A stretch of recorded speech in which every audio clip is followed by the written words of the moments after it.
अल्हम्दुलिल्लाह अज़्ज़वजल आज हम लोग अपने फ़र्ज़ उलूम कोर्स में जो टॉपिक डिस्कस करेंगे वो है कुर्बानी और इससे मुतअल्लिक़ मसाइल। याद रखें कि हम इसमें 3 तरह जो है इसको डिस्कस करेंगे। सबसे पहले हम ये देखेंगे कि कुर्बानी किस पर वाजिब होती है। जब हम इसको डिस्कस कर लेंगे, इसको सीख लेंगे, तो फिर दूसरे नंबर पर हम देखेंगे कि जानवर और इससे मुताल्लिक़ मसाइल कि इनकी इक़साम कितनी है, इनकी उम्रों के हवाले से हुक्म शरअ क्या है और इनकी अयूब के हवाले से और दीगर मसाइल इसको इंशाल्लाह डिस्कस करेंगे। और फिर इसके बाद ये सीखने के बाद तीसरे नंबर पर फिर हम देखेंगे कि जानवर को ज़बह करने के क्या मसाइल हैं, उनकी क्या शराइत हैं, और उसके बाद उसके गोश्त और खाल और दीगर चीज़ों के हवाले से मसाइल क्या हैं। इंशाअल्लाह अज़्ज़वजल कुर्बानी के टॉपिक में हम इन 3 चीज़ों पर डिस्कस करेंगे। आज हम देखेंगे कि सबसे पहले ये कि कुर्बानी किस पर वाजिब होती है। इससे पहले हम इंशाअल्लाह हसूल बरकत के लिए चंद अहादीस जो हैं वो समाअत कर लेते हैं। हज़रत ज़ैद बिन अरकम रज़ियल्लाहु ताला अन्हु बयान करते हैं कि चंद सहाबाए किराम अलैहिम रिदवान ने अर्ज़ की, या रसूलल्लाह सल्लल्लाहु अलैहि वसल्लम, ये कुर्बानियाँ क्या हैं? तो आप अलैहिस्सलाम ने इरशाद फरमाया कि ये तुम्हारे बाप हज़रत इब्राहीम अलैहिस्सलाम की सुन्नत हैं।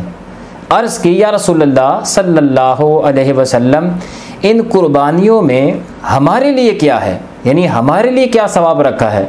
तो आप अलैहिस्सलाम ने इरशाद फरमाया कि हर बाल के बदले में, यानी जानवर के हर बाल के बदले में एक नेकी। अर्ज़ की, या रसूलल्लाह सल्लल्लाहु अलैहि वसल्लम, ऊन के बारे में क्या हुक्म है, यानी वो तो बहुत ज़्यादा होता है। तो आप अलैहिस्सलाम ने इरशाद फरमाया, ऊन के भी हर बाल के बदले में एक नेकी। तो इसको यूँ समझ लें कि अगर हमें कोई कहे कि बकरे के जिस्म के ऊपर जितने बाल हैं उसको गिने, तो कोई गिन सकता है? नहीं गिन सकता। तो इसका मतलब ये है कि बयान करने का मकसद ये है रहमत आलम नूर मुजस्सम सल्लल्लाहु अलैहि वसल्लम के कुर्बानी करने वाले को अल्लाह अज़्ज़वजल कुर्बानी करने की बरकत से इतना इनाम से नवाजता है, इतनी नेकियां उसको दी जाती हैं कि जो शुमार भी नहीं की जा सकती, जिनको गिना नहीं जा सकता। ये कुर्बानी का अमल इतना खूबसूरत अमल है, इस पर इतना सवाब है कि अल्लाह अज़्ज़वजल्ला की बारगाह से जो हमें सवाब मिलेगा हम उसको गिन नहीं सकते, जैसे एक बकरे के बालों को नहीं गिना जा सकता। एक और हदीस पाक हज़रत आयशा रज़ियल्लाहु ताला अन्हा से रिवायत है कि रसूलुल्लाह सल्लल्लाहु अलैहि वसल्लम ने इरशाद फरमाया, जिसका मफ़हूम ये है कि 10 ज़िलहज्जा वाले दिन, यानी कुर्बानी वाले दिन, कुर्बानी करने से ज़्यादा प्यारा अमल अल्लाह अज़्ज़ व जल्ला की बारगाह में और कोई नहीं है। मज़ीद बयान फरमाया कि जानवर का जो कुर्बान किया जाता है कल बरोज़े क़यामत अपने सींग, अपने बालों और अपने खुरों के साथ आएगा। और फरमाया कि कुर्बानी के जानवर का खून ज़मीन पर गिरने से पहले ही अल्लाह अज़्ज़ व जल्ला की बारगाह में ये मकबूल हो जाता है, और इसलिए खुश दिली से कुर्बानी किया करो। इस हदीस पाक में भी रसूलुल्लाह सल्लल्लाहु अलैहि वसल्लम ने कुर्बानी की फ़जीलत के हवाले से तरगीब देते हुए ये इरशाद फरमाया कि कुर्बानी का जो अमल है कुर्बानी वाले दिन, ये इतना मकबूल अमल है, इसका सवाब इतना ज़्यादा है कि इस दिन इस अमल से बढ़कर किसी और चीज़ का सवाब नहीं। और दूसरा ये कि ये कल क़यामत वाले दिन ये जानवर हमारे नामा अमाल में जो है इसको रखा जाएगा, ये पुल सरात पर इसको सवारी बनाया जाएगा, और इसी तरह इसका खून ज़मीन पर बाद में गिरता है। अल्लाह अज़्ज़ व जल इससे पहले ही इंसान की कुर्बानी को अपनी बारगाह में शर्फ़ कबूलियत अता फरमा देता है, इसलिए फरमाया कि खुश दिली से कुर्बानी करो। आज हम देखते हैं कि बाज़ दीन बेजार लोग डेढ़ होशियार जो ज़्यादा बनने की जो है वो कोशिश करते हैं, वो इस तरह के जुमले कसते, इस तरह की बातें करते जो हैं टीवी, इसी तरह दीगर सोशल मीडिया वगैरह पर नज़र आते हैं कि जी कुर्बानी करने की क्या ज़रूरत है, हर बंदा ही कुर्बानी कर रहा है, अब हर बंदा ही कुर्बानी करे, इतना गोश्त क्या करेंगे। बल्कि चाहिए ये कि सैलाब ज़दगान, ज़लज़ला ज़दगान और इसी तरह किसी गरीब की बच्ची का जो है वो मदद कर दी जाए, दीगर यतीम बच्चे हैं और फलाही काम बंदा कर सकता है, तो इन कामों पर लोगों को खर्च करना चाहिए, ना ये कि हर बंदे कुर्बानी की तरफ जो है माइल हो जाए और कुर्बानी करना शुरू कर दे।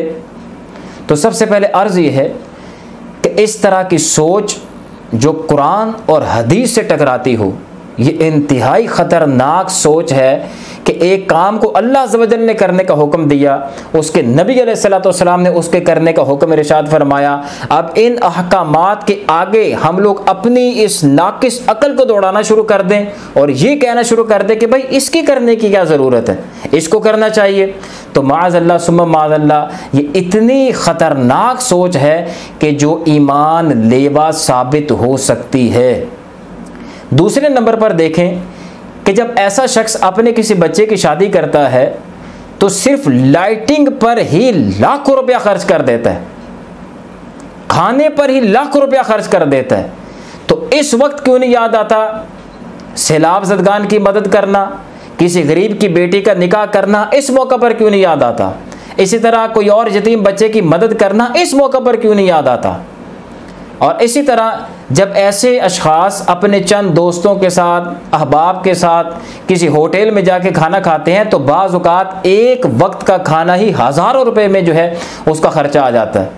तो जब एक वक्त के खाने में आप हज़ारों रुपया खर्च कर रहे हैं तो इस मौका पर आपको क्यों नहीं याद आया कि किसी गरीब की बच्ची का जहेज़ बना दिया जाए, सैलाब ज़दगान की मदद कर दी जाए, या दीगर फलाही कामों में जो है हिस्सा लिया जाए। चलो चंद 100 की रोटी खा ले, बाकी सारे पैसे जो है इन नेक कामों में खर्च कर दिया जाए। अपनी अय्याशियाँ अरूज पर, अपने अलल्ले तलल्ले अरूज पर उस वक्त किसी को ना गरीब की बेटी याद आती है, ना कोई और फलाही काम याद आता है। याद आता है तो सिर्फ उसी वक्त याद आता है जब इस्लाम किसी काम के करने का हुक्म दे। अब हमें याद आ गया कि नहीं यार, इससे बेहतर तो और काम भी बंदा कर सकता है, माज़अल्लाह। यानी इस्लाम ने जो काम करने का हुक्म दिया वो बेहतर नहीं, हमारी जो नाकिस अकल में इस वक्त जो आ रहा है इस्लाम के ख़िलाफ़, वो बेहतर है। तो ये हमारे ईमान को जो है ज़ाया करने के असबाब में से एक सबब बन सकता है। इसलिए हमें अपनी नाकिस अकल को इस्लाम के ताबे करके रखेंगे तो फ़ायदा हासिल होगा। अगर अपनी नाकिस अकल को इस्लाम के कवानीन के ऊपर हावी करने की कोशिश करेंगे तो फिर ईमान को संभालना, इसको बचा के ले जाना, ये बहुत मुश्किल है। अल्लाह अज़्ज़ व जल हमें समझने की तौफ़ीक़ अता फ़रमाए। एक और हदीस पाक समात फ़रमाए कि रहमत आलम नूर मुजस्सम सल्लल्लाहु अलैहि वसल्लम ने इरशाद फ़रमाया, जिसका मफ़हूम यह है कि जिसने खुश दिली के साथ तालिब सवाब होकर कुर्बानी की तो ये कुर्बानी जो है जहन्नम की राह में रुकावट बनेगी। इंतहाई अहम हदीस पाक है, समझने से ताल्लुक़ रखती है। 2 शराइत बयान की आप अलैहिस्सलाम ने इस हदीस पाक में। फरमाया जिसने खुश दिली के साथ और तालिब सवाब होकर, अगर इन 2 चीज़ों को सामने रखते हुए कुर्बानी की तो ये वो कुर्बानी है जो इंशाअल्लाह जहन्नम में जाने से रोकेगी, रुकावट बनेगी। सबसे पहली बात क्या है? खुश दिली के साथ। आज हमारे यहाँ ये है, चूँकि हम दीन को सीखते नहीं, दीन को पढ़ने पढ़ाने उलमा की बारगाह में हाजिर रहने का कोई ऐसा जहन नहीं, और आहिस्ता आहिस्ता हमारे ईमान इतने कमज़ोर हो गए कि अब इस्लाम हम पर जो इबादत लाजिम करता है वही हमें बोझ नज़र आना शुरू हो जाती है। इसलिए बाज़ औक़ात ऐसा देखा भी गया है कि अगर किसी को पता चल जाए कि भाई ईद कुर्बान आ रही है तो एकदम जो है मुँह से वो जो है वो लटक से जाते हैं कि ओहो, अभी तो ये छोटी ईद के अखराजात से फारिग हुए थे, अब फिर जो है 60-70 हज़ार रुपये खर्च करना पड़ जाएगा। अभी तो मैंने फ़ुला काम करने थे, बच्चे का जहेज़ जो है उस तैयारी करनी थी, इसी तरह दीगर मैंने काम जो है वो सोच रखे थे, अब एकदम से फिर इतनी जो है कमाई जो है वो निकल जाएगी, तो दिल जो है तंग हो जाता है। अगर ऐसी कैफियत पैदा हो रही हैं तो ये समझ लें कि पहली शर्त तो वैसे फ़ौत हो गई कि खुश दिली तो रही नहीं। अब मुर्दा दिली से जो है, तंग दिली से जो है अगर कोई कुर्बानी करता है तो समझ लें कि कुर्बानी के असल फ़वाइद और समरात से उसने अपने आप को महरूम कर लिए। पैसा अल्लाह का दिया हुआ, देना उसी की राह में है, और जो कुर्बानी की जा रही है उसका गोश्त भी हमने खाना है और उस पर सवाब भी अल्लाह अज़्ज़ व जल ने हमें अता फरमाना है। इसके बावजूद हमारा दिल तंग हो रहा है। इन्ना लिल्लाहि व इन्ना इलैहि राजिऊन। अल्लाह अज़्ज़ व जल समझने की तौफ़ीक़ अता फरमाए। अच्छा, दूसरी बात आप अलैहिस्सलाम ने इरशाद फरमाई, तालिब सवाब होकर, यानी सवाब की नीयत से नीयत अच्छी है तो इंशाअल्लाह अज़्ज़ व जल ये कुर्बानी जो है हमारे लिए आखिरत का बहुत बड़ा सामान कर जाएगी। लेकिन अगर आज हम देखें तो हमारे हालात बहुत ज़्यादा ख़तरनाक हो चुके हैं। शैतान हमें जगह जगह जो है वो मात दे रहा है। हमारे नामा अमाल में जो है जो सवाब आता भी है वो ज़ाया करवा जाता है। जैसे कुर्बानी के हवाले से हम देखते हैं कि दिखावा इस कदर आ चुका है कि अल अमान वल हफीज़, वो बंदा जो सदका फ़ितर जब निकालता है तो 100 रुपये के हिसाब से निकालता है, वही जब कुर्बानी के याम आते हैं तो 10-12 बकरे बड़े बड़े साइज़ के जो है बाहर बांध लेता है। लाखों रुपए की गाय जो है वो बाहर बांधी जाती हैं और स्पेशल मीडिया फोर्स आती है और फिर सोशल मीडिया पर जो है धूमें मचती हैं और पता नहीं क्या से क्या होता है। मैं ये नहीं कह रहा कि हर बंदा ही दिखावाबाज है, रियाकार है। ये तो हमें खुद सोचना चाहिए कि मैं ये जो अमल कर रहा हूँ इसमें इखलास कितना शामिल है, और अल्लाह ना करे रियाकार तो कोई शामिल नहीं है। ये हमें खुद से सोचना है। हम किसी के बारे में कमेंट्स पास नहीं करेंगे कि है रियाकार, अल्लाह ही जानता है वो किस नीयत से कर रहा है। हमें तो हुस्न ज़न रखने की ज़रूरत है, लेकिन जो कर रहा है उसको चाहिए अपने बारे में 101 मरतबा सोचे कि मेरी इन तमाम मामलात में नीयत क्या है। बाज़ औक़ात ये कुर्बानियाँ की जाती हैं बच्चों की वजह से, यार ये कुर्बानी करना तो नहीं था लेकिन बच्चे बड़ा ज़िद कर रहे थे इसलिए बस वो जानवर लाना पड़ा। अब ना यहाँ तालिबे सवाब होने की नीयत है, ना यहाँ खुशदिली है, बस बच्चों के लिए यार करना पड़ा, बच्चे बड़ा ज़िद कर रहे थे। अच्छा, बाज़ औक़ात कुर्बानी की जाती है रिश्तेदारों के प्रेशर में आके, हमसायों के खौफ से कि मैं हर साल कुर्बानी करता हूँ, अगर इस साल ना की तो हमसाए क्या कहेंगे, किसी ने जानवर ही नहीं ख़रीदा। अभी रिश्तेदार आगे वो देखेंगे वो क्या कहेंगे कि इसने जानवर ही नहीं ख़रीदा। तो हमारी कुर्बानियाँ बाज़ औक़ात रियाकारी की नज़र हो जाती हैं, बाज़ औक़ात बच्चों को खुश करने की नज़र हो जाती हैं, बाज़ औक़ात हमारी जो है ये कुर्बानियाँ रिश्तेदारों के खौफ की वजह से, हमसायों के खौफ की वजह से ये कर दी जाती हैं। बीच में अल्लाह की रज़ा कितनी है ये बिल्कुल 0% हो जाता है। तो बताइए ऐसी कुर्बानियाँ आखिरत में हमारे क्या काम आने वाली हैं, जिनमें ना तो खुशदिली है और ना ही तालिब सवाब होकर हमने की हैं। तो अल्लाह अज़्ज़ व जल हमारे हाल का जो है इस पर रहम फरमाए और हमें इस इल्म दीन हासिल करने की तौफ़ीक़ अता फरमाए, ताकि इल्म दीन हासिल करके हम अपने आमाल को बर्बाद होने से बचा सकें। हाँ, यहाँ मैं ये बता दूँ कि चूँकि कुर्बानी का सवाब बहुत ज़्यादा है और शैतान मलऊन कभी भी नहीं चाहता कि मुसलमान जो है वो सवाब कमाए। अब वो इसी तरह के हथकंडों को इस्तेमाल करता है कि पहले तो पूरा ज़ोर लगाता है कि इंसान को कुर्बानी करने ही ना दे। वो पहली तरह की कंडीशन होती है, वो जो मैंने आपको बताया कि यार कुर्बानी करने की क्या ज़रूरत है, लोग इतने कुर्बानी करें, चलो दूसरे नेक काम करो, वो इस तरफ लगा देगा। या अगर कोई कुर्बानी कर रहा है तो फिर उसकी नीयत को ख़राब करके उसके सवाब को ज़ाया कर देगा। और ये जो इल्म दीन हासिल नहीं करता, जिसने उलमा की बारगाह में वहाँ उनके कदमों में रहने की जिसको आदत नहीं है, जिसका उलमा के पास आना जाना नहीं है और जिसने इस चीज़ को समझा ही नहीं है, मैं आपसे सवाल करता हूँ, बताइए कि वो अपने इन नेक आमाल को शैतान के वारों से कैसे बचा सकता है, जिसने सीखा ही नहीं है शैतान का मुकाबला करना कि शैतान किस किस अंदाज में आके जो है हमारे नेक आमाल को बर्बाद करवा जाता है और हमें पता भी नहीं चलता। ये पता उस वक्त तक नहीं चलेगा जब तक दीन को सीखने की तरफ हम लोग नहीं आते। अल्लाह हमें दीन सीखने की तौफीक अता फरमाए। हाँ, यहाँ मैं आखिर में ये बात बयान कर दूँ कि ये एक टेस्ट है जो मैं आम तौर पर जो है वो बयान करता हूँ कि अगर कोई ये चाहता है कि मुझे पता चले कि मेरी नीयत में कितना इखलास है, तो एक टेस्ट है छोटा सा, वो मैं ये इस तरह बयान करता हूँ कि जब आप कुर्बानी का जानवर ख़रीदने के लिए जाएं, अब आप उस जानवर को चेक कर रहे हैं, अब आपने इसको रिजेक्ट किया कि नहीं यार ये वाला नहीं, कोई और देखते हैं। जब आप इस जानवर को रिजेक्ट कर रहे हैं ना किसी वजह से भी, अब आप इस वक्त अपनी नीयत पर गौर करें कि मैंने इस जानवर को क्यों छोड़ा। इस वजह से तो नहीं छोड़ा कि यार अगर मैं इसको लेकर गया तो ये घर वाले क्या कहेंगे कि ये क्या लेके आ गए हो। क्या इस वजह से तो नहीं छोड़ा कि अगर मैंने इसको बाहर बांधा तो आते जाते लोग क्या कहेंगे कितना छोटा जानवर ले आए हो। क्या इस वजह से तो नहीं मैंने इसको छोड़ा कि पिछले सालों तो मैं बड़ा जानवर हैवी करता रहा, हर तरफ से मुझे तारीफ़ हुई, इस दफ़ा तारीफ़ ही नहीं होगी। अगर ये वजूहात है कुर्बानी के जानवर को जो आप पसंद करने गए थे उसको आपने छोड़ा, दूसरे की तरफ माइल हुए, अगर ये वजूहात हैं छोड़ने की, तो समझ लें कि दाल में कुछ काला है। गड़बड़ी है, इस्लाह की बहुत ज़्यादा ज़रूरत है। और अगर इस वजह से छोड़ा कि नहीं मुझे ये पसंद नहीं, मैं अपने अल्लाह अज़्ज़ व जल्ला की बारगाह में इससे बेहतर जानवर कुर्बान करना चाहता हूँ, तो समझ लें कि इखलास मौजूद है और इस पर आपको मुबारक हो कि इतनी बेहतरीन अगर आपकी नीयत है तो इंशाअल्लाह अज़्ज़ व जल ये कुर्बानी फिर आपके लिए बहुत बड़ा सवाब का जो है ज़रिया बनेगी। अब इंशाअल्लाह इसके बाद दूसरा स्टेप है हमारा, हम इसमें देखते हैं कि आपने ये सुना होगा कि कुर्बानी के अय्याम से पहले बाल नाखून काटने वगैरह के हवाले से ममानियत कर दी जाती है। उलमा से सुनने को मिलता है कि ना काटे जाएं, तो इसकी असल क्या है, इसका हुक्म क्या है।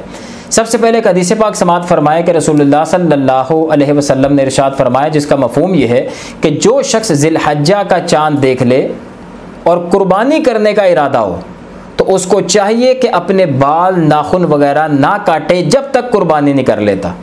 अच्छा, ये तो हुक्म था उस शख्स के लिए जो कुर्बानी करना चाहता है, कुर्बानी का इरादा रखता है, यानी जो गनी है।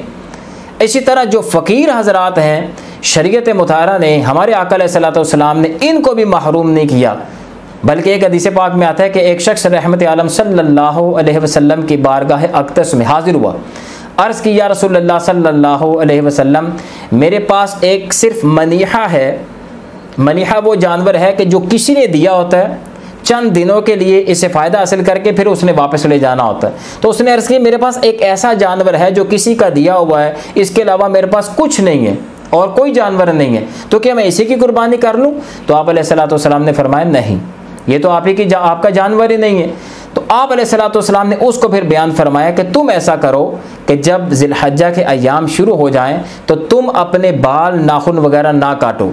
जब ईद का दिन आए तो ईद के दिन, ईद की नमाज के बाद तुम अपने बाल नाखून वगैरह उतारो, इंशाअल्लाह तुम्हें भी पूरी कुर्बानी का सवाब मिल जाएगा। तो इन दो हदीस से पता ये चला कि अगर कोई गनी है उसके लिए भी ये हुक्म है, अगर कोई फ़कीर है जो कुर्बानी नहीं करना चाहता उसके लिए भी यही हुक्म है कि अगर वो चाहते हैं सवाब हासिल करना, फ़ुक़रा, शरई फ़ुक़रा जो हैं, तो उनके लिए भी यही हुक्म है कि जैसे ही ज़िलहज्जा का चाँद नज़र आए अपने बाल नाखून वगैरह ना काटें, जब ईद की नमाज पढ़ लें उसके बाद ये काम करें तो इंशाअल्लाह पूरी कुर्बानी का सवाब उनको मिल जाएगा। और यही हुक्म जो है गनी हज़रात के भी लिए। अच्छा, यहाँ ये हुक्म किस दर्जे में है? याद रखें कि ये हुक्म मुस्तहब के दर्जे में। मुस्तहब वो काम कि अगर करें तो बहुत अच्छा है, सवाब मिलेगा, ना करें तो कोई हर्ज नहीं है, किसी किस्म का कोई गुनाह नहीं है। इससे पता ये चला कि अगर कोई गनी या फ़कीर इन 10 दिनों में बाल नहीं काटते तो बहुत ज़्यादा सवाब है, इंशाअल्लाह बरकतें पाएंगे। लेकिन अगर कोई शख्स इन 10 दिनों में बाल काट लेता है, नाखून काट लेता है, तो उस पर कोई हर्ज नहीं है, किसी किस्म का कोई गुनाह नहीं है। हाँ, ये मसला भी याद रखें कि अगर किसी ने, कोई गनी है, उसने 10 दिनों में बाल नहीं काटे, लेकिन उसका पहले दिन कुर्बानी करने का इरादा ही नहीं है, उसने दूसरे दिन करनी है, तो उसके लिए फिर फुक़हा इरशाद फरमाते हैं कि उसको ये चाहिए कि ईद की नमाज पढ़ने के बाद ही बाल नाखून वगैरह काट ले, इंशाअल्लाह इसको इसकी बरकतें नसीब हो जाएंगी। हाँ, एक और मसला याद रखें कि हमारी शरीयत मुताहरा ने 40 दिन का जो है एक पीरियड दी है कि जो गैर ज़रूरी बाल काटे जाते हैं, नाखून वगैरह काटे जाते हैं, इनकी एटलीस्ट हद जो है 40 दिन है। यानी अगर किसी ने 40 दिन तक भी इनको नहीं काटा तो 40 दिन के बाद अब उसको गुनाह मिलना शुरू हो जाएगा, ये मकरूह तहरीमी होगा, गुनाहगार होगा। 40 दिन से पहले पहले इन चीज़ों के काटना होता है, 40 दिन के बाद गुनाहगार होना बंदा शुरू हो जाता है। अच्छा, अब किसी ने 35 दिन तक ये बाल नाखून वगैरह नहीं काटे थे, आगे ज़िलहज्जा के अय्याम शुरू हो गए, तो अगर वो 35 दिन के बाद 10 दिन इनको शामिल करता है इस सवाब की नीयत से, तो 10वें दिन बाद 45 दिन हो जाते हैं। अब हुक्म शरा क्या होगा? तो याद रखें कि किसी गुनाह को हासिल करने के लिए, यानी मुस्तहब काम के लिए, गुनाह को गले नहीं लगाया जा सकता। असूल याद रखें कि मुस्तहब काम के लिए, सिर्फ एक सवाब को हासिल करने के लिए गुनाह को गले नहीं लगाया जा सकता। लिहाजा इसके लिए हुक्म ये होगा कि ये लाजमी तौर पर अपने बाल नाखून वगैरह काटे, ताकि ये ना हो कि 40 दिन से ज़्यादा हो जाए। इसको ये हुक्म नहीं दिया जाएगा कि तुम ऐसा करो, सवाब कमाने के लिए जो है ये बाल ना काटो, 45 दिन हो जाएगा बाद में काट लेना। एक मुस्तहब काम के लिए मकरूह तहरीमी को गले नहीं लगाया जा सकता। उम्मीद है कि आप इस मसले को समझ गए होंगे। अच्छा, तीसरे नंबर पर हम ये सीखते हैं कि बाज़ लोगों के हवाले से आपने देखा होगा कि वो कुर्बानी वाले दिन रोज़ा रख लेते हैं। भाई आपने किस किस्म का रोज़ा रखा है? भाई आज मेरा रोज़ा है। बाज़ औकात ये वो लोग होते हैं जिन्होंने शायद रमज़ान के फ़र्ज़ रोज़े भी नहीं रखे होते, लेकिन इस दिन उन्होंने रोज़ा रख लिया। तो ये सब जो है ये जहालत की बरकतें हैं। याद रखें कि असल में हुक्म ये था कि रसूलुल्लाह सल्लल्लाहु अलैहि वसल्लम का ये मुबारक तरीक़ा था कि आप अलैहिस्सलातु वस्सलाम कुर्बानी वाले दिन इब्तिदा में खाना वगैरह नहीं खाया करते थे, बल्कि कुर्बानी करने के बाद उसी के गोश्त से इब्तिदा फरमाया करते थे। तो असल सुन्नत ये है कि सुबह सुबह बंदा कुछ ना खाए, जब कुर्बानी हो जाए तो उसी के गोश्त को बनाकर उसमें से खाना, ये सुन्नत मुबारक है। रोज़ा रखना इस दिन जो है ये कोई सवाब का काम नहीं है, बल्कि शरीयत मुतहरा ने साल में 5 ऐसे दिन हैं जिनमें रोज़ा रखना ही गुनाह करार दिया है। नंबर 1 छोटी ईद, नंबर 2 बड़ी ईद वाला दिन, नंबर 3, 4 और 5 ये बड़ी ईद के बाद लगातार 3 दिन, यानी यूँ समझ लें बड़ी ईद उसके बाद लगातार 3 दिन, 4 दिन ये हो गए और एक छोटी ईद का दिन। ये 5 दिन ऐसे हैं जिनमें रोज़ा रखना ही गुनाह है। अगर कोई रोज़ा रखेगा तो गुनाहगार होगा, इसकी इजाज़त नहीं है।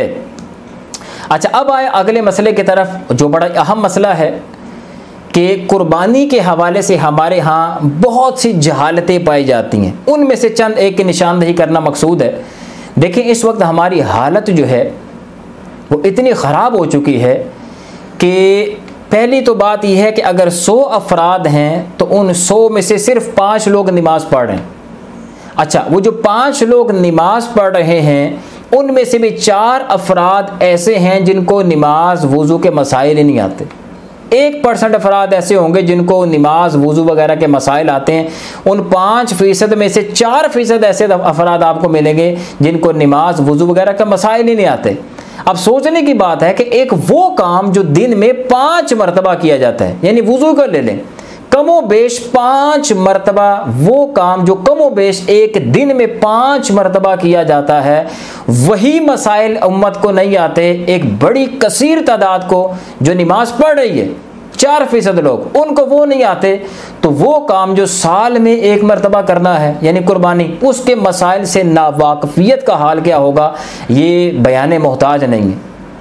तो इसलिए देखा यह गया है कि लोग अपनी जहालत की वजह से, कम इल्मी की वजह से, चूँकि उलमा से रब्ता करने की आदत नहीं है, तो अपनी कुर्बानियाँ बहुत से लोग ज़ाया कर जाते हैं। बाज़ लोग कुर्बानियाँ भी ज़ाया करते हैं और शदीद गुनहगार भी होते हैं। तो इस हवाले से चंद जो हैं जहालतें मैं इंशाल्लाह आपके सामने उनमें से चंद एक रख देता हूँ, ताकि हमें पता चले कि कहीं हम इन जहालतों में से तो मुलविस नहीं हैं। नंबर 1 ये है कि बाज़ लोग ये देखे गए हैं कि वो अपने आप से ही फैसला करते हैं। वो अपने दिमाग से फतवा लेते हैं, अपने दिल से फतवा लेते हैं कि भाई मुझ पर कुर्बानी बन रही है कि नहीं बन रही। वो सोचते हैं कि भाई हमारा घर भी किराए पर है और इस दफ़ा दुकान भी कोई अच्छी नहीं चल रही, मुझ पर कुर्बानी नहीं बनती। ज़रूरत ही महसूस नहीं करते कि किसी मुफ्ती साहब के पास जाके पूछ लें कि हज़रत मुझे मसला बता दें, कुर्बानी बनती है मुझ पर कि नहीं बनती। नहीं, ज़रूरत ही नहीं है। वो ख़ुद से फतवा लेते हैं कि मेरे हालात टाइट हैं, ये मसाइल हैं, कुर्बानी नहीं बनती, वो कुर्बानी नहीं करता।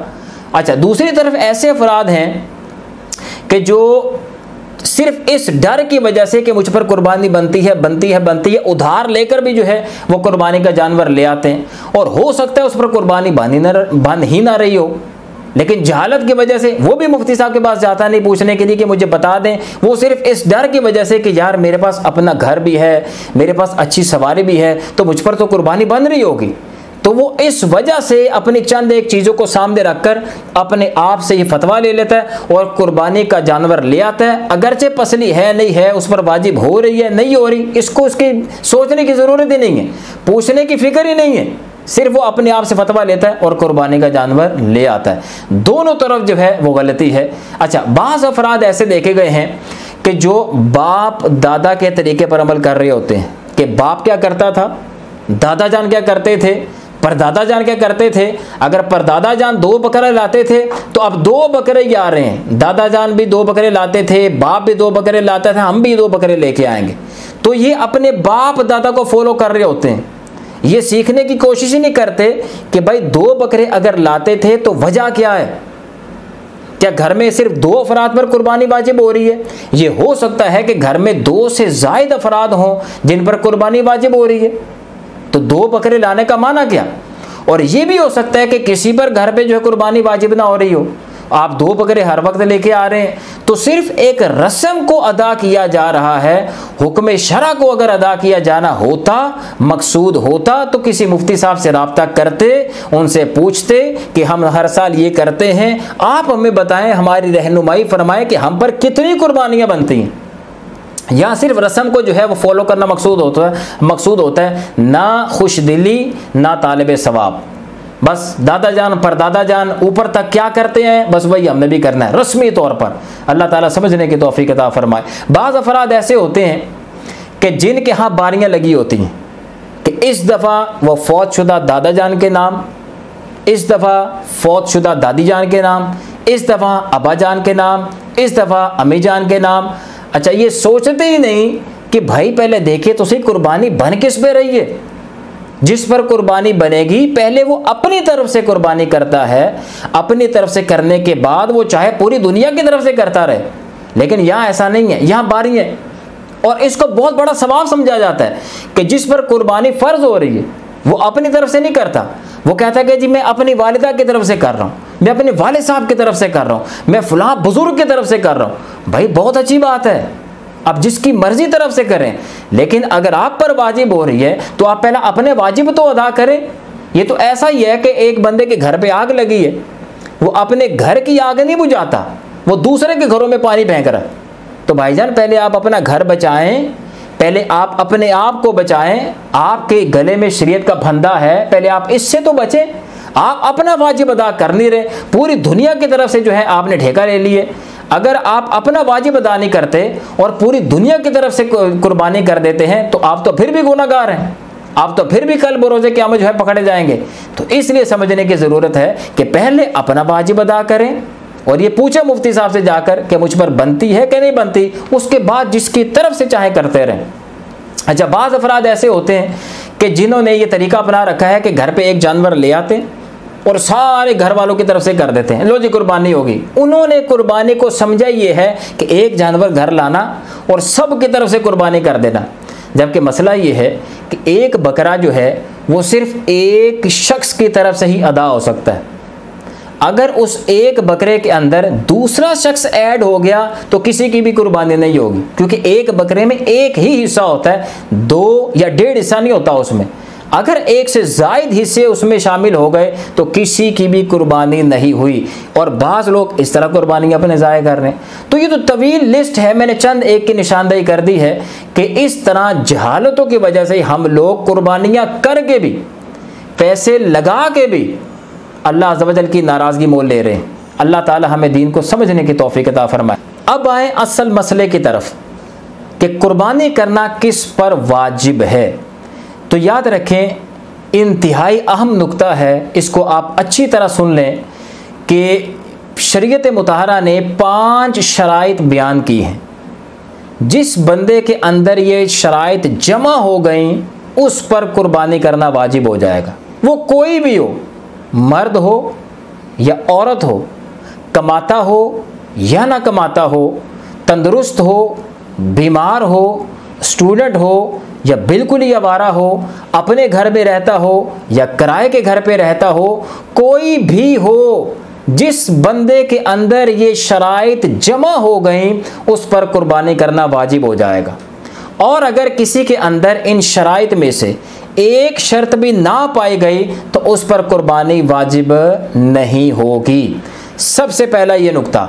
दूसरे नंबर पर अहम नुक्ता ये है कि हमेशा याद रखें कि जो इबादात हैं वो इंडिविजुअली तौर पर जो है फ़र्ज़ वाजिब होती हैं। जैसे नमाज है, रोज़ा है, ज़कात है, ये हर बंदे पर अलग अलग जो है उसका जो है फ़र्ज़ या वाजिब उस पर होती हैं और हर बंदे से ही अलग अलग उसका हिसाब लिया जाएगा। ऐसा नहीं है कि मेरी नमाज़ों का किसी और से हिसाब लिया जाए, मेरी ज़कात का किसी और से हिसाब लिया जाए, नहीं, बल्कि हर बंदे पर ये इंडिविजुअली तौर पर लाजिम होती हैं और हर बंदे को अपनी इबादत के हवाले से ही जवाबदेह होना पड़ेगा। ये नुक्ता जब आप समझ गए तो अब अगर कोई हमारे पास आए, यानी कोई मेरे पास आए, मुझसे कहे कि आप मेरी जो है वो कुर्बानी के हवाले से मुझे बता दें कि कुर्बानी मुझ पर बनती है या नहीं बनती, तो मैं उससे कहूँगा कि भाई आप मुझे बताएं कि आपके पास क्या कुछ है। वो अगर मुझे बताना शुरू करे कि हमारे पास घर है, हमारे पास गाड़ी भी है, हमारे पास फलां चीज़ है, तो मैं उसको कहूँगा आप स्टॉप लगाएं। आप मुझे ये ना बताएं कि हमारे पास क्या कुछ है, आपके घर में क्या कुछ है। आप मुझे ये बताएं कि आपकी ज़ात इस वक्त किन किन चीज़ों की मालिक है। ये हो सकता है कि जो घर आप बता रहे हैं वो आपके वालिद साहब का हो, जो गाड़ी आप बता रहे हैं वो आपके बड़े भाई की हो। आप मुझे ये ना बताएं कि आपके पास क्या कुछ है। यहाँ हम नहीं चलेगा कि हमारे पास ये कुछ है, हमारे घर में ये कुछ है। आप मुझे ये बताएं कि आपके पास क्या कुछ है, आपकी ज़ात किन किन चीज़ों की मालिक है, वो चीज़ें मुझे बताएं। उसको फिर सामने रखते हुए ये बताया जाएगा कि आप पर कुर्बानी बनी या नहीं बनी। याद रखें कि कोई बंदा किसी दूसरे की तरफ से जवाब दे नहीं होगा, ये मैंने आपको पहले बयान कर दिया। इससे पता ये चला कि हर शख्स इंडिविजुअली तौर पर ये देखेगा कि उस पर कुर्बानी बनी या नहीं बनी। हर बंदा अपना हिसाब अलग करेगा, वो अपने आप को सिर्फ चेक करेगा कि मेरी ज़ात में ये शराइत जमा हो रही हैं कि नहीं हो रही। अगर हो रही हैं तो कुर्बानी बनेगी, अगर नहीं जमा हो रही तो कुर्बानी नहीं बनेगी। बाप अलग हिसाब करेगा, माँ अलग हिसाब करेगी, बेटा अपना हिसाब अलग करेगा, बेटी अपना हिसाब अलग करेगी, शौहर अपना हिसाब अलग करेगा, बीवी अपना हिसाब अलग करेगी। शौहर जिम्मेदार नहीं है बीवी की तरफ से कुर्बानी करने का कि शौहर जी कुर्बानी करता है या नहीं करता। शौहर अपनी कुर्बानी का जिम्मेदार है, अपने आप को चेक उसने करना है। बीवी ये नहीं कह सकती कि जो मेरे शौहर जाने मैं मुझे क्या मालूम, शौहर ने कुर्बानी की है नहीं की है वो पकड़ा जाएगा। नहीं, शौहर कुर्बानी का बकरा नहीं बनेगा। शौहर में अपनी उसने शराइत देखनी है, बीवी ने अपनी ज़ात में शराइत तलाश करनी है। ऐसा हो सकता है, ये मुमकिन है कि शौहर पर कुर्बानी वाजिबी ना हो रही हो, बीवी के पास जेवर है उस पर कुर्बानी वाजिब हो रही हो। ये बहुत मुमकिन है कि बाप पर कुर्बानी वाजिब ना हो रही हो, बेटे पर कुर्बानी वाजिब हो रही हो। बाप अगरचे जो है वो कमाता है, बेटा कमाता नहीं है, लेकिन हो सकता है कि बाप बहुत ज़्यादा मकरूज हो। बेटा अगरचे स्टूडेंट है लेकिन इसने अपनी पॉकेट मनी इतनी जमा कर ली है कि ये साहिब निसाब बन गया है।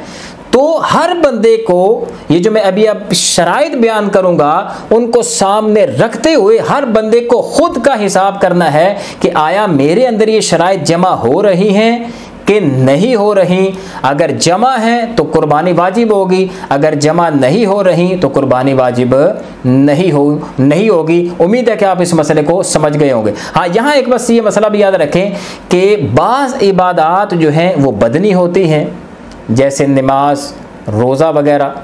बाज़ इबादात माली होती हैं जैसे कुर्बानी, ज़कात वगैरह, सदक़े फ़ितर वगैरह। और बाज़ इबादात जो हैं वो बदनी और माली दोनों का मिक्स होती हैं, यानी दोनों होती हैं। जैसे हज है, ये बदनी इबादत भी है, ये माली इबादत भी है। उसमें बदनी इबादत यानी कि जिस्मानी कुव्वत भी लगती है और माल भी लगता है। अच्छा, अब जो बदनी इबादत हैं जैसे नमाज, रोज़ा वगैरह, इनमें नियाबत जायज़ नहीं है। यानी इसमें ये नहीं हो सकता कि मैं कहूँ कि यार आज मैं नमाज नहीं पढ़ रहा, थका हूँ, आप मेरी तरफ से पढ़ दो। इसमें नाइब बनाना ये जायज़ नहीं है। बदनी इबादत कोई किसी की तरफ से नहीं कर सकता। माली इबादत जो हैं इसमें नियाबत जायज़ है, ये एक बंदा दूसरे की तरफ से कर सकता है। मिसाल के तौर पर शौहर अगर कहे अपनी बीवी को कि भाई तुम इस दफ़ा कुर्बानी ना करो, तुम्हारी तरफ से मैं कुर्बानी कर देता हूँ, या तुम्हारी ज़कात मैं दे देता हूँ, ये बिल्कुल जायज़ है, ऐसा हो सकता है। इस तरह बाप अगर बेटे को कहे कि भाई आप ज़कात ना दें, आप कुर्बानी ना करें, आपकी तरफ से मैं ज़कात दे देता हूँ, मैं कुर्बानी कर देता हूँ, तो ये बिल्कुल जायज़ है, ऐसा हो सकता है। अच्छा, जहाँ तक ये हज का ताल्लुक है, जो बदनी और माली दोनों तरह की इबादत का मजमुआ है, तो इसमें अगर उज़्र शरई मुतहक्किक हो जाए तो इसमें भी नियाबत जायज़ हो जाती है। अगर उज़्र नहीं है तो इसमें नियाबत जायज़ नहीं है। जैसे हज्जे बदर आपने सुना होगा, ये उसी वक्त किया जा सकता है जब ऐसा शदीद उज़्र पेश हो कि जिसको शरीयत मानती हो, फिर शरीयत कहती है कि भाई ठीक है, आप नहीं जा सकते, आप अपनी तरफ से किसी और को हज्जे बदल करवा दें। तो उम्मीद है कि आप इस मसले को समझ गए होंगे। इसमें यह नुक्ता भी बस समझ लें कि जब आप ये समझ गए कि माली इबादत में नियाबत जायज़ है, तो कुर्बानी के हवाले से फिर हुक्म शरई ये होता है कि जो कुर्बानी अब अगर बाप करना चाह रहा है बालिग बेटे की तरफ से, या शोहर करना चाह रहा है बीवी की तरफ से, तो इसमें इजाज़त ज़रूरी होती है। अगर बीवी को बताए बगैर शोहर ने जो है वो कुर्बानी कर दी तो वो कुर्बानी नहीं होगी बीवी की तरफ से। इसी तरह बाप ने अपने बालिग बेटे को बताए बगैर ही कुर्बानी कर दी, उसको पता भी नहीं है, तो ये कुर्बानी नहीं होगी। अच्छा, इजाज़त की जो है वो ज़रूरत है। इजाज़त है दो तरह से ली जा सकती है। एक तो है सराहतन इजाज़त, यानी बेटा कह दे कि मैंने आपको इजाज़त दिया, मेरी तरफ से कर दें। बीवी कह दे कि मैंने आपको इजाज़त दिया, मेरी तरफ से कुर्बानी कर दें। ये है सराहतन इजाज़त।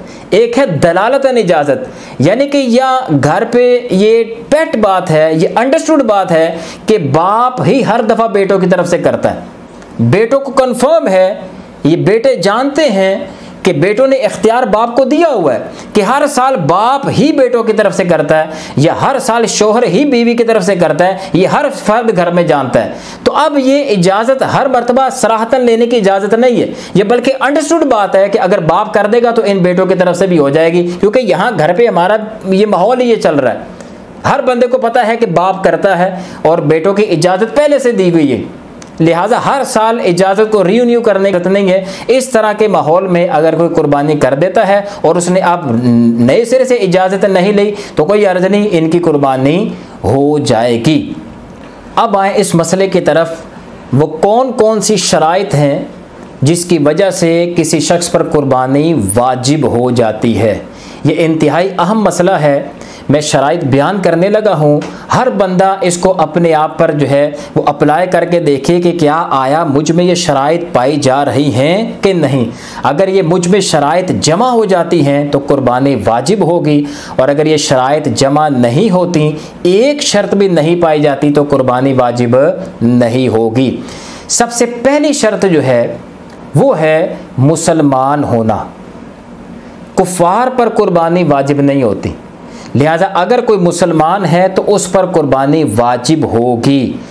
नंबर 2, आकिल होना, यानी अक्ल जो है वो सलामत हो। अगर कोई पागल है, कोई मजनून है, तो उस पर कुर्बानी वाजिब नहीं होगी। तीसरी शर्त है बालिग होना।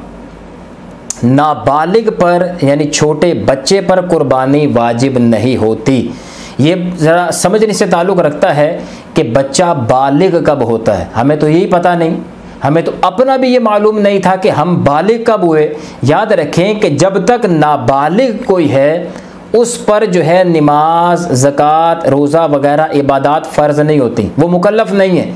जैसे ही बच्चा बालिग होता है तो अब वो तमाम शरई अहकामात का पाबंद हो जाता है।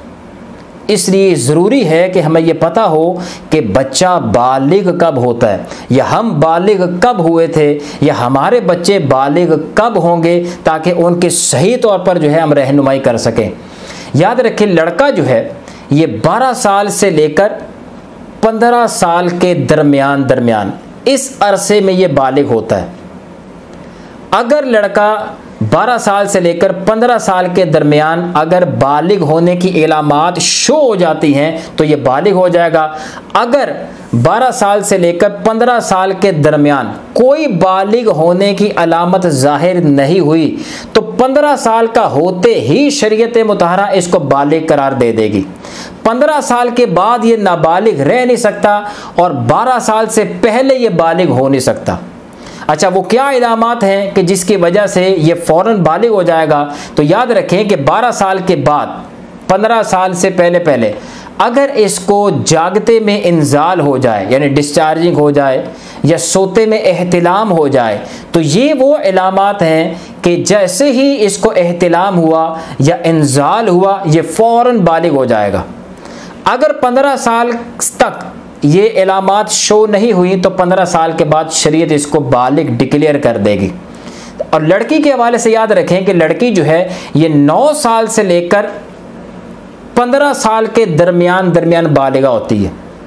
9 साल से पहले ये बालिगा नहीं हो सकती और 15 साल के बाद ये नाबालिगा रह नहीं सकती। जैसे लड़के का था कि 15 साल के बाद वो बालिग हो जाता है, इसी तरह लड़की है कि अगर 9 साल से लेकर 15 साल के दरमियान अलामात नहीं पाई गई तो 15 साल के बाद ये बालिगा शरीयत इसको डिक्लेयर कर देती है। अच्छा, इनकी इलामात में से ये है कि अगर इनके मखसूस अय्याम स्टार्ट हो जाएं, यानी इनको हैज़ आ जाए। नंबर 2, इनको एहतिलाम हो जाए। नंबर 3, ये हामिला हो जाएं। तो ये 3 इलामतें ऐसी हैं कि अगर 9 साल से लेकर 15 साल के दरमियान ये इन इलामात में से कोई इलामत भी शो हो जाए, ज़ाहिर हो जाए, तो ये बालिगा करार पाएंगी। अगर 15 साल तक ये इलामात या कोई एक अलामत शो नहीं हुई तो 15 साल के बाद ये बालिगा हो जाएंगी। उम्मीद है कि आप इस मसले को समझ गए होंगे। अच्छा, चौथी शर्त जो है मुसलमान होना, दूसरी शर्त थी आकिल होना, तीसरी शर्त थी बालिग होना, और चौथी शर्त कुर्बानी वाजिब होने के लिए वो है मुकीम होना, यानी बंदा मुसाफिर ना हो, मुकीम हो। इसको भी समझ लें कि कोई शख्स मुसाफिर किस वक्त होता है, शरीयत किस को मुसाफिर कहती है। तो याद रखें कि अगर कोई शख्स अपने घर से तकरीबन 92 किलोमीटर्स 92 किलोमीटर्स दूर जाने का इरादा रखता है, एक कौल फुकहा का 98.734 किलोमीटर्स का भी है।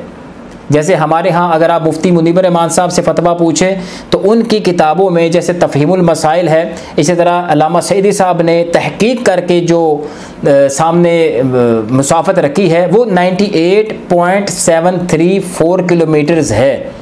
और अगर आप मुफ्ती अकमल साहब से पूछें और इसी तरह दीगर मुफ्तियान इकराम से पूछें तो वो आपको आला हज़रत के कॉल पर फतवा देते हैं 92 किलोमीटर्स। तो बहरहाल दोनों कॉल मैंने आपके सामने बयान कर दिए हैं। अगर कोई बंदा अपने घर से 92 किलोमीटर्स दूर जाने का इरादा रखता है और वहाँ पर वो 14 दिन तक क़याम का इरादा रखता है, यानी 15 दिन से कम 7 दिन, 8 दिन, 9 दिन, 10 दिन, 14 दिन तक अगर उसका इरादा है रहने का तो वो मुसाफिर कहलाएगा।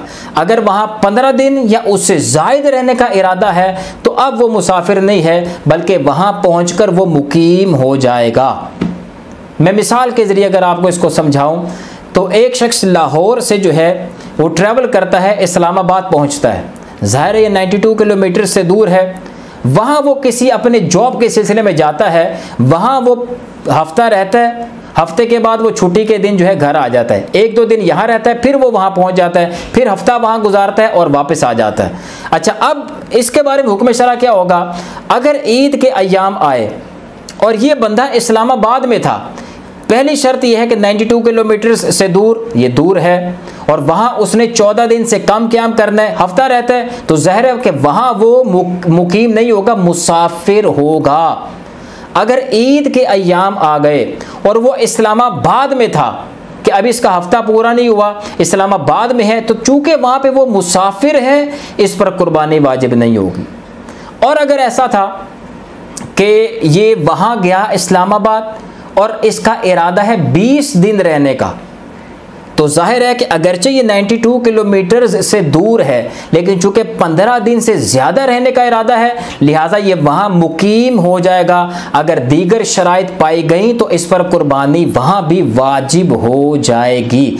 उम्मीद है कि आप इस मसले को समझ गए होंगे। अच्छा, 5वीं और आखिरी शर्त कुर्बानी वाजिब होने के हवाले से वो ये है कि साहिब निसाब हो, मालिक निसाब हो। इसको अच्छी तरह समझ लें कि मालिक निसाब या साहिब निसाब बंदा कब होता है।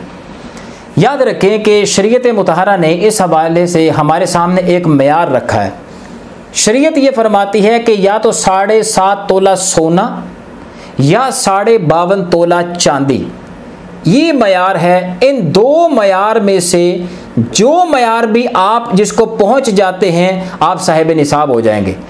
फुकहा फरमाते हैं कि ये बहुत मुमकिन है कि रसूलुल्लाह सल्लल्लाहु अलैहि वसल्लम ने जब ये दो चीज़ें बतौर मयार बयान की थी तो हो सकता है कि उस वक्त 52.5 तोला चांदी 7.5 तोला सोने के बराबर कीमत की हो, इसलिए बयान फरमा दिया कि चाहे सोना देख लो 7.5 तोला सोना, चाहे 52.5 तोला चांदी देख लो, जिससे भी पूरा हो जाए निसाब, जो भी निसाब को जिस भी निसाब को पहुंच जाए वो साहिब निसाब हो जाएगा। लेकिन आज हम देखते हैं कि इन दोनों की वैल्यू में जो है वो बहुत ज़्यादा फ़र्क हो गया।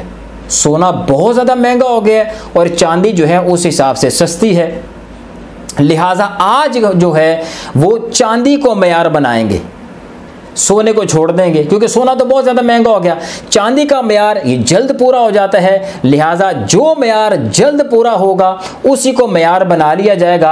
आज चूँकि 52.5 तोला चांदी जो है ये सोने से सस्ती है, लिहाजा इसको मयार बनाया गया है, इसलिए 52.5 तोला चांदी। अगर कल को ऐसा हो जाए कि सोना सस्ता हो जाए और चांदी महंगी हो जाए तो फिर चांदी को छोड़ देंगे, सोने को मयार बना लेंगे। उम्मीद है कि आप इस चीज़ को समझ गए होंगे। आज चूँकि चांदी सस्ती है, आज मयार है 52.5 तोला चांदी। मिसाल के तौर पर 52.5 तोला चांदी, मिसाल दे रहा हूँ, आती है 50,000 रुपये की। आप इस 50,000 को लिख लें। अब हमने देखा कि शरीयत मुतहरा ने मयार दिया है 52.5 तोला चांदी। अब इस 52.5 तोला चांदी के लिए यानी हम इस मयार को टच करते हैं नहीं करते, हमें क्या देखना होगा अपने पास कि हम देखें कि हम इस मयार को पहुँचे कि नहीं पहुँचे। इस मयार को टच करने के लिए, इस मयार को देखने के लिए शरीयत मुतहरा ने 5 चीज़ों को गिनने का हुक्म दिया कि तुम अपने पास मौजूद इन 5 चीज़ों की कीमत को देखो, इनकी वैल्यू को देखो।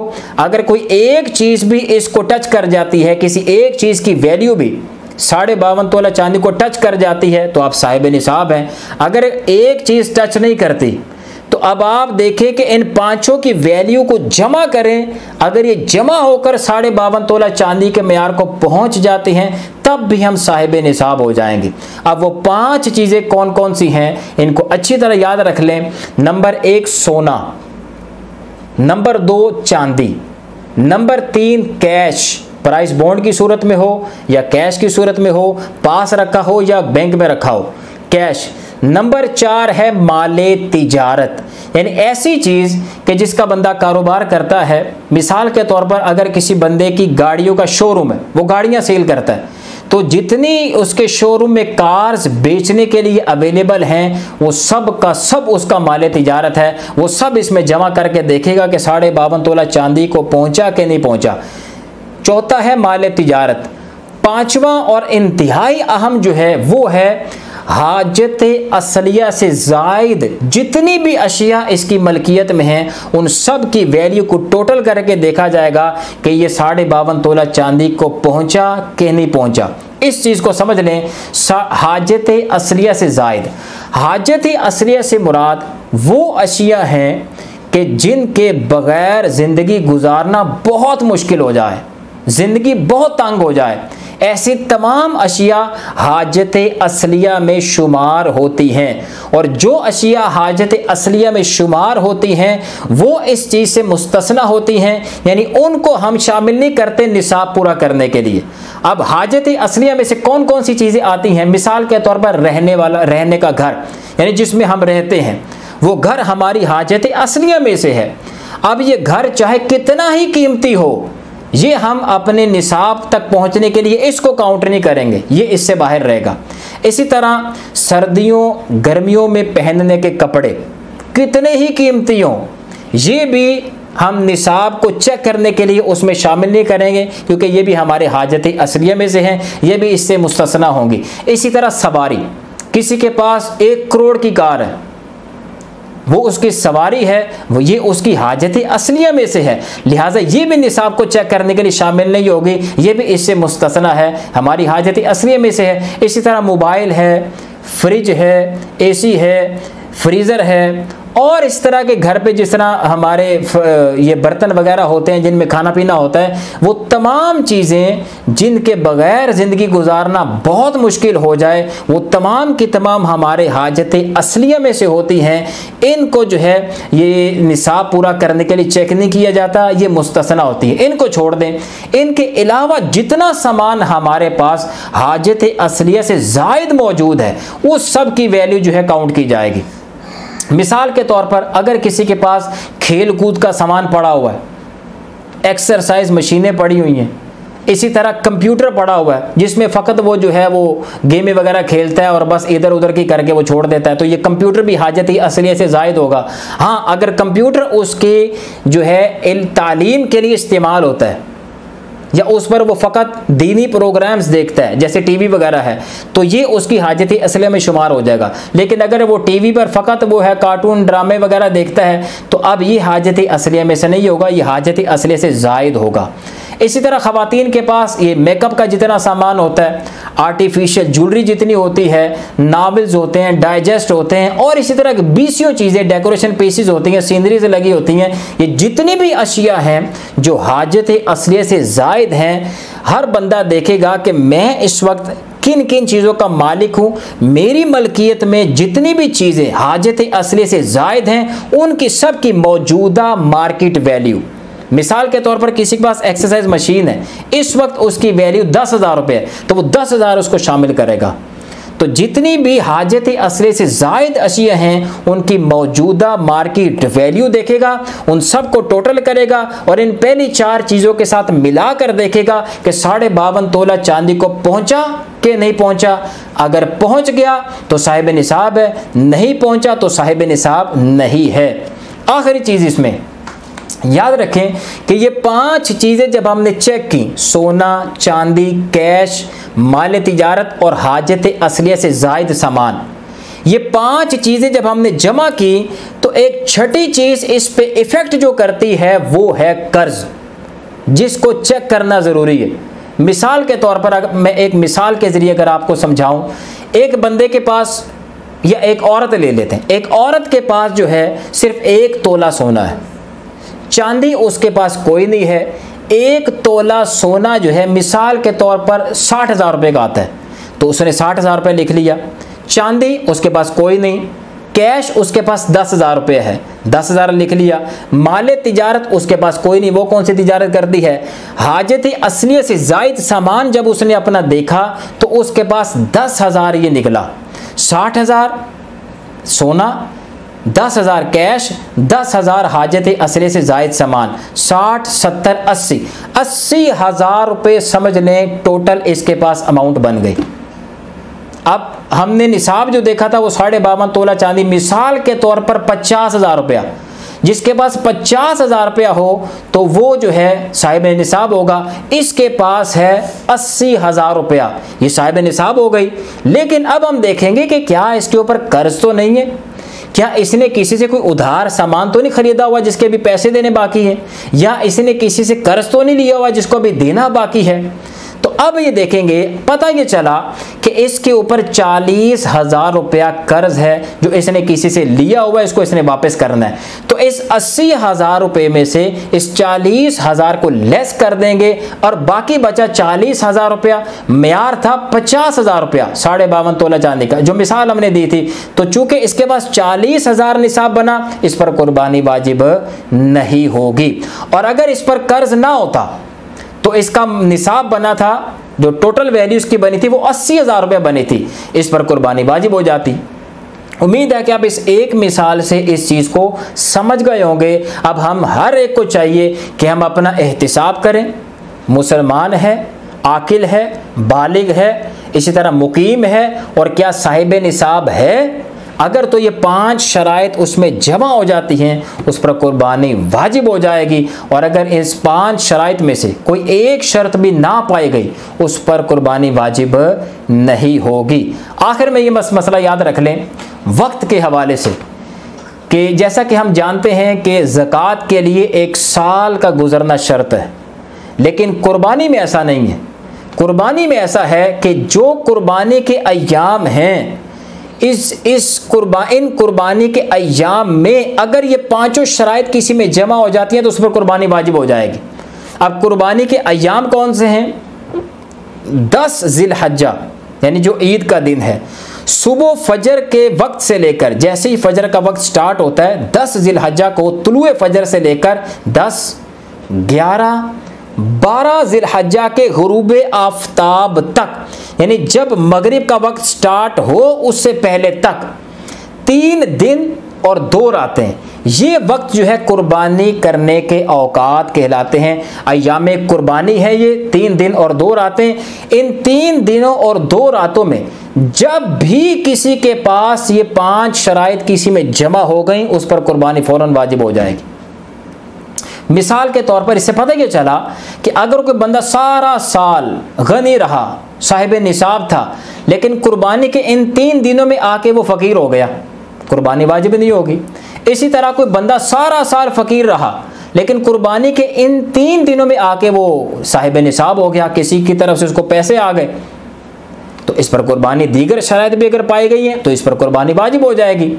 इसी तरह इसको मतलब समझ लें, जब आपने ये इस चीज़ को समझ लिया कि जिस बंदे पर इन 3 दिनों में कुर्बानी, इन 3 कुर्बानी के दिनों में शराइत जमा हो गई उस पर कुर्बानी वाजिब हो जाएगी, तो ये मसला अच्छी तरह याद रखें कि ये ज़रूरी नहीं है कि 3 दिन मुसलसल वो साहिब निसाब रहे या पाँचों की पाँचों शराइत 3 दिन मुसलसल रहें तो कुर्बानी वाजिब होगी, ऐसा नहीं है। बल्कि अगर किसी का, मिसाल के तौर पर एक काफिर था, ईद का पूरा दिन वैसे गुजर गया, दूसरे दिन वो मुसलमान हो गया, अब वो मुसलमान हो गया, वो मुकीम भी है, आकिल भी है, बालिग भी है, साहिब निसाब भी है, उस पर फ़ौरन कुर्बानी वाजिब हो जाएगी। दूसरे दिन सारी शर्तें पाई गई, कुर्बानी वाजिब होगी। इसी तरह एक शख्स फ़कीर था, पहला दिन गुजर गया कुर्बानी का, दूसरा दिन गुजर गया, तीसरे दिन 12 ज़िलहज्जा को ज़ोहर के वक्त वो साहिब निसाब हो गया, किसी की तरफ से उसको पैसे आ गए, फ़ौरन कुर्बानी वाजिब हो जाएगी। इसी तरह एक नाबालिग बच्चा था, ईद का दिन वैसे गुजर गया, दूसरा दिन भी वैसे गुजर गया, तीसरे दिन असर से पहले पहले वो बालिग हो गया और दीगर 4 शराइत भी पाई जा रही हैं, इस पर कुर्बानी वाजिब हो जाएगी। तो खुलासा कलाम यह है कि इन 3 दिनों में जब भी किसी के अंदर 5 शराइत जमा हो जाएंगी फ़ौरन कुर्बानी उस पर वाजिब हो जाएगी। ये मसला भी याद रखें कि एक बंदे पर जो है वो कुर्बानी वाजिब हो रही थी, 5 शराइत पाई जाती थी, उसने ये सोचा कि ईद वाले दिन नहीं, दूसरे दिन मैं कुर्बानी करूँगा। अच्छा, ईद का दिन वैसे गुजर गया, उसने कुर्बानी नहीं की, दूसरे दिन जो है ऐसा हुआ कि वो साहिब निसाब ही नहीं रहा, शरई फ़कीर हो गया, तो चूंकि एक शर्त अब नहीं पाई जा रही, इस पर कुर्बानी अब वाजिब नहीं होगी। एक और मसला ये समाअत फरमाएं कि एक बंदे पर कुर्बानी वाजिब थी, शराइत पाई जा रही थी, लेकिन उसने ईद के 3 दिन वैसे ही गुजार दिए, कुर्बानी नहीं की। जब 12 ज़िलहज्जा की गुरूबे आफताब के बाद वो फ़कीर हो गया, अब हुक्म शरा क्या होगा? तो चूंकि जब 3 दिन कुर्बानी के इस हालत में उसने गुजार दिए कि शराइत मौजूद थी लेकिन इसने कुर्बानी नहीं की, अब ये टाइम गुजरने के बाद अगरचे फ़कीर हो जाए इस पर कुर्बानी वाजिब रहेगी, इसको सदका करना होगा। अच्छा, एक और मसला समाअत फरमा लें कि अगर किसी पर कुर्बानी वाजिब थी लेकिन उसने नहीं की तो अब उसके लिए हुक्म शरा क्या होगा? अब उसके लिए हुक्म शरा ये है, अब ये देखा जाएगा कि क्या इसने जानवर ख़रीद लिया हुआ था या नहीं ख़रीदा था। अगर ख़रीद चुका था तो इसी जानवर को ज़िंदा सदका करना लाजिम है, ये अब इसको अपने पास रख नहीं सकता, इसी जानवर को ज़िंदा सदका करना होगा। अगर इसने इसको काट दिया और ज़िंदा जानवर की और इस कटे हुए जानवर की कीमत में कुछ फ़र्क आ गया, मसलन ज़िंदा था 10,000 रुपये का, ये ज़बा करने के बाद रहेगा 6,000 रुपये का, तो एक हुक्म तो ये होगा कि इसको अब ये कटा हुआ ही सदका करना पड़ेगा और ये जो 4,000 रुपया इसकी कमी हुई है ये 4,000 रुपये सदका भी करने होंगे। और अगर ऐसा है कि उसने जानवर नहीं ख़रीदा था तो अब उसके लिए हुक्म शरा ये है कि वो एक जानवर की कीमत को जो है वो सदका कर दे, इसकी तरफ से वो अदा हो जाएगा, ये इस पर लाजिम होगा कि एक जानवर की कीमत जो है वो सदका करे। अच्छा, एक मसला ये भी याद रखें कि जैसे हमारे फ़ुक़हा ने बयान किया कि कुर्बानी के दिनों में कुर्बानी करना ही लाजिम है।